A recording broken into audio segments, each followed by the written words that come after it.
বিদ্রোহীদের আক্রমণের মুখে ক্ষমতা ছেড়ে রাশিয়ায় পালিয়ে যান সিরিয়ার প্রেসিডেন্ট বাশার আল আসাদ। এরপর থেকে প্রতিবেশী দেশটির অভ্যন্তরে আগ্রাসনের চেষ্টা চালিয়ে যাচ্ছে ইসরায়েল। এ পর্যন্ত বিভিন্ন লক্ষ্যে 4 শতাধিকেরও বেশি বিমান হামলা চালিয়েছে ইসরায়েল।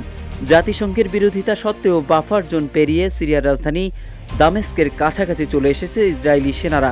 ইসরায়েলের এমন হামলায় প্রশ্ন উঠছে, তবে কি বদলে যাচ্ছে মধ্যপ্রাচ্যের মানচিত্র?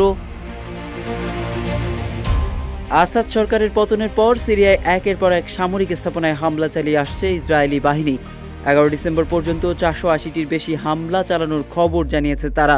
ব্রিটিশ সংবাদ মাধ্যম বিবিসি জানিয়েছে 10 ডিসেম্বর রাতভর হামলা চালিয়ে আল বাইদা ও লাতাকিয়া বন্দরের নৌবাহিনীর 15টি জাহাজ ধ্বংস করে দিয়েছে ইসরায়েল।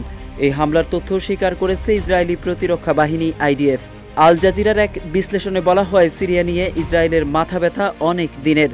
আসাদের পতনের আগে ইসরায়েল 2013 সাল থেকে সিরিয়ায় 250টিরও বেশি বিমান হামলা চালিয়েছে। চলমান অস্থিরতার মধ্যেই যুদ্ধবিধ্বস্ত দেশটির দক্ষিণাঞ্চলে একটি নিয়ন্ত্রিত অঞ্চল গঠনের কথা জানিয়েছেন ইসরায়েলের প্রতিরক্ষা মন্ত্রী ইসরায়েল কাতস। তিনি বলেছেন, সন্ত্রাসী তৎপরতা প্রতিরোধে সেখানে ইসরায়েলি বাহিনীর স্থায়ী উপস্থিতি থাকবে না।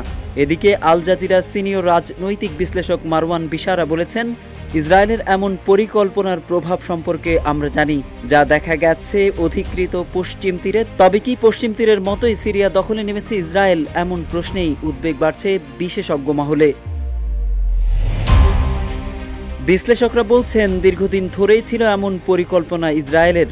ফিলিস্তিনের পশ্চিম তীরের মতো দখলদারিত্ব প্রতিষ্ঠা করতে চায় সিরিয়ায়। তবে এক্ষেত্রে আছে ভিন্ন মত।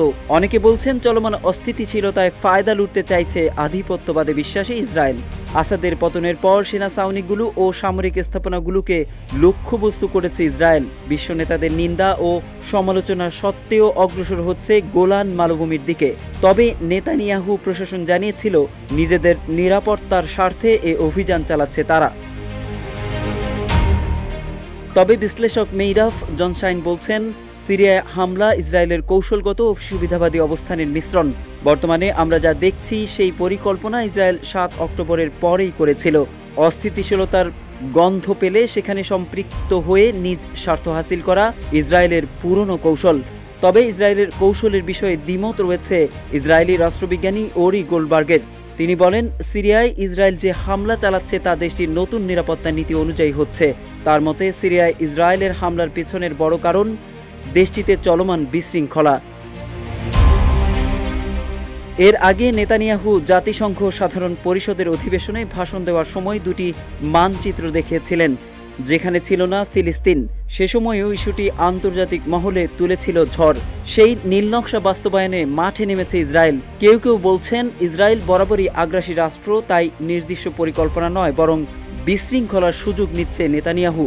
ইরানের সর্বোচ্চ নেতা আয়াতুল্লাহ আলী খামেনি সিরিয়ায় আসাদ সরকারের পতনে যুক্তরাষ্ট্র ও ইসরায়েলকে দায়ী করেছেন। একই সঙ্গে প্রতিবেশী দেশ তুরস্কের দিকেও অভিযোগের আঙুল তুলেছেন তিনি।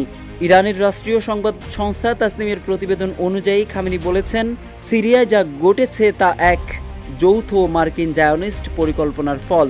এতে কোনো সন্দেহ নেই বলেও উল্লেখ করেন তিনি।